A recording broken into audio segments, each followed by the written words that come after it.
رسول اللہ صلی اللہ علیہ وسلم نے ارشاد فرمایا، کون ہے جو اس تلوار کا حق ادا کرے گا؟ کون ہے جو اس تلوار کا حق ادا کرے گا؟ اب صحابہ کرام رضوان اللہ علیہم اجمعین سوچ رہے ہیں کہ اس کا حق کیا ہوگا۔ حضرت سیدنا ابو دجانہ رضی اللہ تعالی عنہ آپ کھڑے ہوئے عرض کیا، یا رسول اللہ صلی اللہ علیہ وسلم بتائیں اس کا حق کیا ہے، اس تلوار کا حق کیا ہے؟ نبی کریم صلی اللہ علیہ وسلم نے ارشاد فرمایا، اس تلوار کا حق یہ ہے کہ اس کے ساتھ اس قدر کفار سے لڑا جائے، تلوار جو ہے ٹیڑھی ہو جائے، گھس جائے، یہ تلوار اتنی چلائی جائے کہ گھس جائے اور ٹیڑھی ہو جائے۔ حضرت ابو دجانہ رضی اللہ تعالی عنہ آپ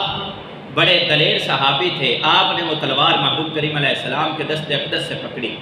محبوب کریم علیہ السلام سے عرض کیا، یا رسول اللہ میں اس کا حق ادا کروں گا۔ میرے محبوب نے جب تلوار پکڑائی تو حضرت ابو دجانہ عام جنگوں میں جب لڑا کرتے تھے نا، بڑے آرام آرام سے جایا کرتے تھے، بڑے آرام آرام سے دھیمے قدموں سے جایا کرتے تھے اور کفار پہ وار کیا کرتے تھے۔ لیکن جب حضور نبی اکرم صلی اللہ علیہ وسلم نے اپنی یہ تلوار حضرت ابو دجانہ کے ہاتھ میں دی، حضرت ابو دجانہ ٹہل کے اکڑ کے زمین پر چل رہے ہیں، ٹہل کے اکڑ پر زمین پر چل رہے ہیں۔ میرے محبوب کریم علیہ السلام نے ارشاد فرمایا کہ عام حالت میں اکڑ کے چلنا اللہ رب العزت کو ناپسند ہے، عام حالت اکڑ کے چلنا زمین پر اللہ رب العزت کو ناپسند ہے، لیکن یہ ایک ایسا موقع ہے جس موقع پر اکڑ کے چلنا میرا رب پسند فرماتا ہے کہ دشمن پر جب بندہ اکڑ کے جاتا ہے دشمن کی طرف تو دشمن پر اس کا روب پڑتا ہے۔ تو میرے محبوب کریم علیہ السلام نے ارشاد فرمایا کہ یہ وہ موقع ہے جس کے لیے اکڑ کر چلنا بھی جائز ہے۔ تو حضرت ابو دجانہ رضی اللہ تعالی عنہ آپ اپنے سر پر سرخ پٹی باندھا کرتے تھے، سر کے اوپر جس طرح آج کل ہم پٹی وغیرہ باندھ لیتے ہیں اس طرح سرخ پٹی باندھا کرتے تھے۔ تو حضرت ابو دجانہ رضی اللہ تعالی عنہ نے وہ تلوار لی اور اکڑ کر میدان میں گئے اور سرخ پٹی سر پہ باندھی ہوئی تھی، اور آپ نے اس قدر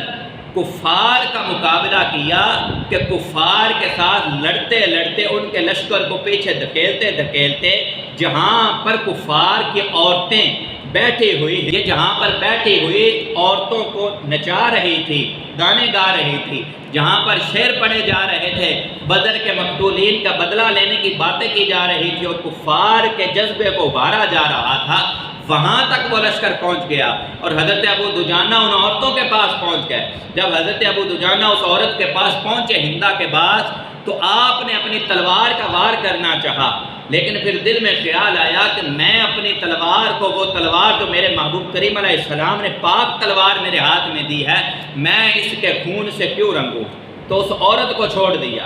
وہ اتنی ناپاک عورت تھی کہ آپ نے اس کو قتل کرنا بھی گوارا نہ کیا اور اس کو چھوڑ کر واپس آ گئے۔ یہ حضرت سیدنا ابو دجانہ رضی اللہ تعالی عنہ تھے جنہوں نے جنگ کے میدان میں محبوب کریم علیہ السلام کی دی ہوئی تلوار کا حق ادا کیا۔ اور صحابہ کرام رضوان اللہ علیہم اجمعین فرماتے ہیں کہ واقعتاً ہی جس قدر اس تلوار کا حق تھا، جو اس کا حق تھا، وہ حقیقت میں اگر کسی نے ادا کیا ہے تو وہ حضرت ابو دجانہ رضی اللہ تعالی عنہ